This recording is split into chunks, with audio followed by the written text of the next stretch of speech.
جملے پیش کروں؟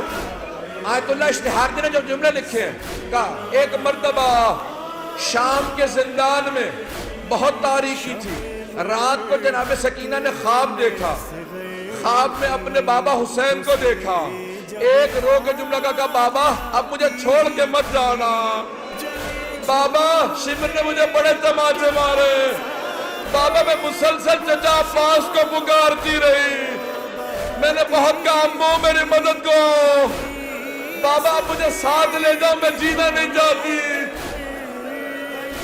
اتنے میں بی بی کی آنکھ کھل گئی، فوراً آواز دی کہا اماں میرے بابا بھی یہیں کھڑے تھے، کہاں ہے میرے بابا مجھے لینے آئے تھے۔ سوگنامہ محمد میں آیت اللہ اشتہاردی کہتے ہیں ساری بیویاں رونے لگی، جب بی بی نے اپنا خواب سنا ہے نا سب بیویاں بلند آواز سے رونے لگی۔ کہا ایک مرتبہ یزید نے آواز سنی، اٹھ گیا، کہا کیا بات ہے یہ کیوں رو رہی ہیں، مجھے آرام کیوں نہیں کرنے دے رہی؟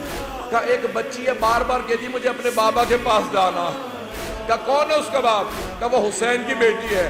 کہا جاؤ حسین کا سر دے دو۔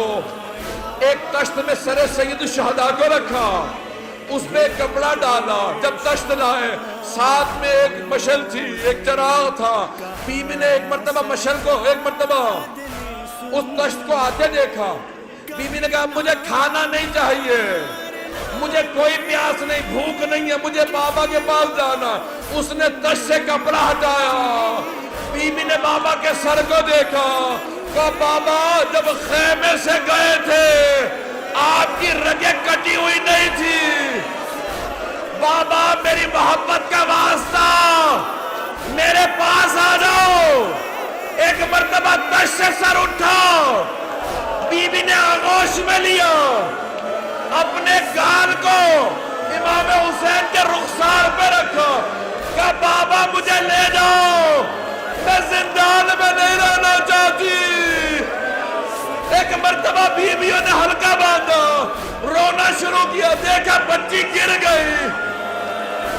جب بی بی گری امام سجاد نے کہا انا للہ و انا الیہ راجعون۔